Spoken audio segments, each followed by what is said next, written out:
Cela fait plusieurs années qu'Henri vit sur Chicalor. C'est une grande locomotive verte très utile et efficace. Mais il a beau être très costaud, un rien peut vite le faire paniquer. Ah, bonjour Henri. J'ai décidé d'emmener Brigitte et Stéphane en balade avec Winston. Oh! Ils ont dû rester à la maison toute la semaine. Les pauvres ont attrapé la varicelle. La varicelle? Oui, c'est pour ça qu'ils ont tous ces boutons sur le visage. Ah bon? À tout à l'heure, Henri. Oh. Au revoir, monsieur. Oh. Salut, Henri. Non! Non! Oh! Il a des boutons! Humiliator! Nous aussi, on peut attraper le virus! Oh!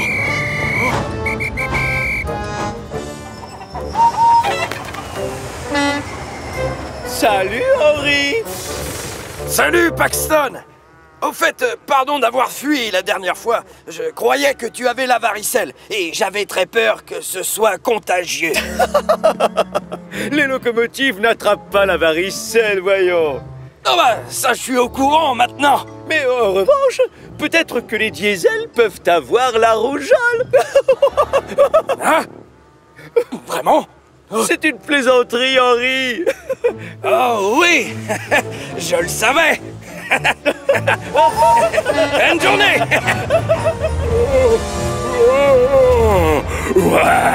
J'ai du mal à le croire. C'est lui. Je le vois. C'est l'abominable homme des neiges! Oh non! Ma valve est cassée. Je suis coincé. Oh, Henri, pitié. Regarde, je suis en panne. Henri aimerait bien s'enfuir loin de l'abominable homme des neiges. Mais il refuse d'abandonner Spencer. Il a tellement peur que sa chaudière menace même d'exploser. Mais il doit protéger son ami. Oh, laisse-nous tranquilles, t'entends? Abominable! Hein? Monsieur? Mais vous n'êtes pas l'abominable homme des neiges? Bien sûr que non. Non! Oh. Non, toi tu es l'abominable contrôleur! Oh. Où étais-tu passé? Tu as raté le déjeuner! Oh, pardon, maman. J'ai eu des soucis avec la neige sur la route. Oh, Henri. Tu t'es montré très courageux. Je te félicite. C'est toi qui as sauvé Spencer des griffes de l'abominable homme des neiges. Tiens, cadeau, Henri. Bon, alors, je les ai mises où, ces valves? Et encore merci! Une fois repeint, Henri quitte l'atelier de réparation, très satisfait et très vert. Mais alors que le soleil se couche et qu'il commence à faire nuit, un phénomène étrange se produit. Henri devient phosphorescent. Il ne le sait pas, mais Kevin lui a donné le mauvais pot de peinture. Il lui a pris de la peinture qui brille dans le noir. Thomas a terminé sa dernière mission quand il croise Henri sur le chemin du retour. C'est quoi là devant? Ah, un fantôme! C'est étrange. Je suis sûr d'avoir vu Thomas.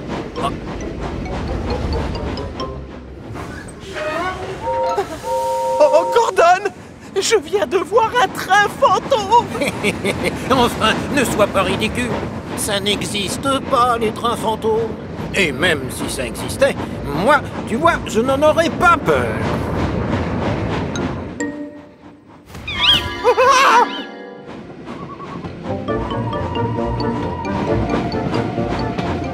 Ah, voilà James. Hein?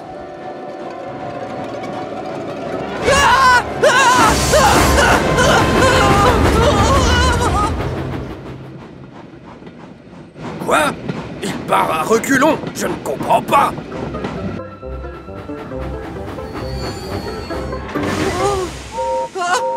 Attention, Gordon! Il y a un train fantôme fantômes plus loin! N'importe quoi, James! Ça n'existe pas, les trains fantômes! C'est ridicule. Je vous le répète une toute dernière fois. Je vous jure que les trains fantômes n'existent pas. Hein?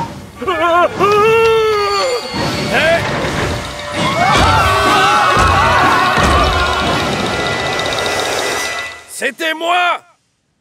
J'arrête d'essayer de te faire aimer la neige, mais je veux te donner un coup de roue. Je peux me mettre en queue de convoi? Comme ça, je t'aiderai à livrer le charbon dans les temps. Et je roulerai très lentement, tu peux me faire confiance. Proposition aussitôt acceptée. Henri a même retrouvé le sourire. Merci beaucoup, Charlie. Avec grand plaisir.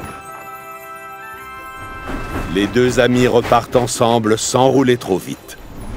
Ils passent à côté d'enfants en train de jouer dans la neige. En fin de journée, tout le charbon est livré. Je te remercie, Henri. Grâce à toi, j'ai vu que l'on pouvait faire plein de choses avec la neige. Mais les voilà qui arrivent près du bonhomme de neige. Henri freine le premier. Charlie, Oui, Henri. j'aimerais bien entendre une autre devinette. C'est une demande qui ne se refuse pas. Non, avec plaisir, écoute bien. Quelles sont les chaussures préférées des bonshommes de neige? Je donne ma langue au chat, vas-y! Les patins à glace! Excellente cette devinette. Henri commence enfin à apprécier l'hiver. Et d'ailleurs, il est presque sûr d'avoir vu le bonhomme de neige en train de rire à la blague de Charlie. Et je lui ai dit que vous le remplaceriez pour l'Express. J'avais pensé à Henri, mais Gordon ne l'en croit pas capable. Ah oui, bien sûr. Henri va se charger de l'Express. Excellente idée, Thomas. Alors vous croyez que j'y arriverai, monsieur? Évidemment, Henri. Et tant pis pour Gordon. Ça lui servira de leçon. Et c'est ainsi que Henri se retrouve en charge de l'Express.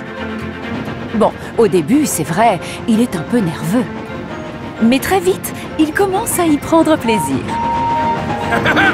L'Express passe avant tout!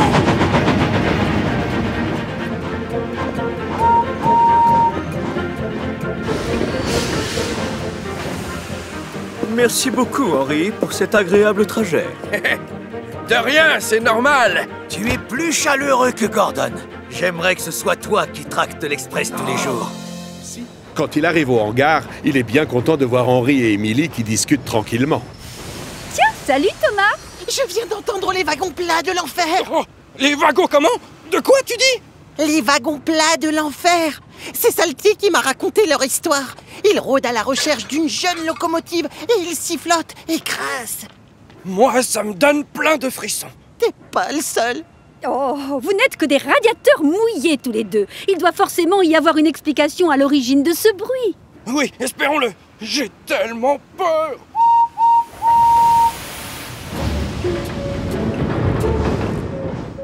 Le lendemain matin, Henri doit aller chercher le chargement de tuyaux au hangar pour ensuite aller le livrer à la ville des Vicaires. Je ne voudrais pas tomber sur les wagons plats de l'enfer. Je ne voudrais pas tomber sur les wagons plats de l'enfer. Oh non! Au secours! J'entends les wagons plats de l'enfer! Non, c'est juste une vache qui broute son petit déjeuner. Je ne voudrais pas tomber sur les wagons plats de l'enfer. Je ne voudrais pas tomber sur les wagons plats de l'enfer. Oh, ce sont eux, les 3 wagons plats de l'enfer! Encore raté. C'est le chef de gare qui se sert simplement de son sifflet. Quelques minutes plus tard, la locomotive prend son chargement au hangar et repart. Je ne voudrais pas tomber sur les wagons plats de l'enfer. Je ne voudrais pas tomber sur les wagons plats de l'enfer. Tout à coup, le bruit qu'Henri redoute tant se met à percer le silence de la campagne. Non! Non! Ça ne peut pas être une vache, je n'en vois pas. Et bien sûr, ce n'est pas le chef de gare non plus. C'est forcément les wagons plats de l'enfer! Henri est tellement terrorisé qu'il a les roues qui tremblent et l'eau qui se glace dans ses conduits. Persuadé qu'il y a un problème avec son moteur, il se gare sur une voie de garage pour que son conducteur aille jeter un œil sous le capot. Une fois à l'arrêt, la locomotive est incapable de redémarrer. Henri et Hiro sont tous les deux particulièrement costauds. Du coup, c'est à eux que l'on confie les trains les plus lourds. Ce jour-là, Henri et Hiro se retrouvent pour faire le plein de charbon. J'ai bientôt terminé. J'espère qu'il restera assez de charbon pour moi. On doit transporter beaucoup de choses lourdes aujourd'hui. Allons, ne t'inquiète pas, Henri. Il en reste plein. Ensuite, les deux locomotives passent à la carrière de Farquhar chercher des wagons remplis à ras-bord. Puis, ils foncent jusqu'au port où on les attend avec impatience. Mais pendant la traversée de Chicalor, la cheminée de Hiro se met à rejeter de la vapeur toute sale. Oh! Hiro! Hiro! Il y a de la fumée noire qui s'échappe de ta cheminée! Oui, mais de la tienne aussi! Je me demande bien pourquoi! Tiens, voilà Duck. Il va peut-être pouvoir les renseigner. Oh, dommage! Apparemment, vous avez pris le mauvais charbon qui a été livré ce matin. Pardon? On m'a demandé d'aller en chercher du nouveau pour le remplacer. Non, on ferait mieux d'attendre. Je pense que c'est plus prudent, pas toi? Pas question. On peut très bien rouler avec celui-là. On produit toujours de la vapeur. On n'a pas le choix. On doit avancer à tout prix. On attend de nous que l'on se montre utile et efficace. Henri n'a pas envie de décevoir son chef et son ami. Mais cette histoire de charbon l'inquiète. Ne m'en veux pas, Hiro, mais je préfère retourner à la gare de triage et attendre que le nouveau charbon soit livré. Henri abandonne donc Hiro avec tous les wagons et retourne s'installer dans son box. Henri, ça y est, j'ai livré tous les wagons de la carrière. Mais maintenant, j'ai vraiment besoin de toi. Quoi? Tu as réussi à tirer le convoi en entier? Même avec le mauvais charbon? Ça n'a pas été facile, c'est vrai. Mais parfois, tu sais, on n'a pas le choix et on doit avancer. Ah, tu crois? J'attendais que le bon charbon soit livré pour reprendre le travail. Mais puisque tu arrives à rouler sans encombre, peut-être que je peux retourner sur les rails, moi aussi. Et c'est ainsi que les deux amis prennent le chemin de la fonderie. Ensuite, ils repartent avec les wagons plats sur lesquels sont disposées plusieurs rangées de poutres métalliques. C'est Hiro qui tire et Henri qui pousse. C'est dingue comme ils sont lourds tous ces wagons plats! Oh, dis donc! Arrête de parler, s'il te plaît! On doit absolument être sur le port avant que le bateau ne parte pour un autre pays! Les deux locomotives traversent la campagne à fond les wagons. Quand tout à coup, la chaudière de Henri se met à faire les mêmes bruits que celle de Hiro. Ma chaudière est en train de grincer très bizarrement, Hiro! Pourquoi on n'irait pas voir si le nouveau charbon est arrivé? Non, Henri! On est super pressé! Le bateau doit partir à 16 heures!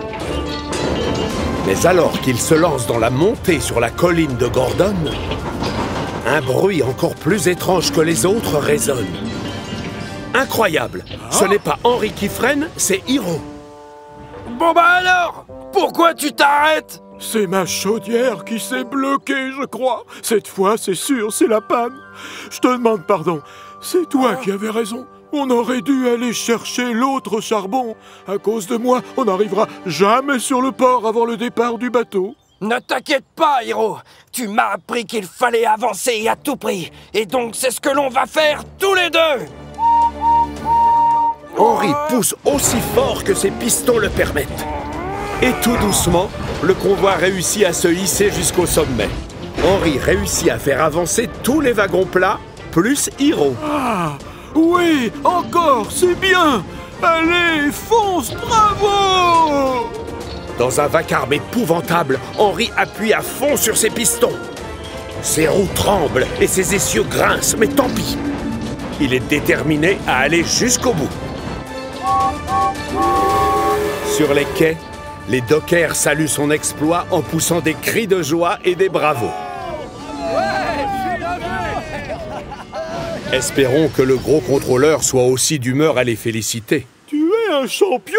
Tu es revenu juste à temps. Bravo, Hiro! Et en plus, tu as réussi l'exploit de travailler alors que ton train était extrêmement lourd et avec du mauvais charbon. Je vous remercie, chef. Et j'avoue que ça n'aurait pas été possible sans Henry. C'est lui qui nous a poussés alors que j'étais en panne. Exact. Mais, Hiro, tu m'as appris que l'on doit rouler même quand ça ne va pas. J'ai suivi ton conseil. En tout cas, mes félicitations à tous les deux. Maintenant, faites-moi plaisir et filez chez Victor pour un bon décrassage.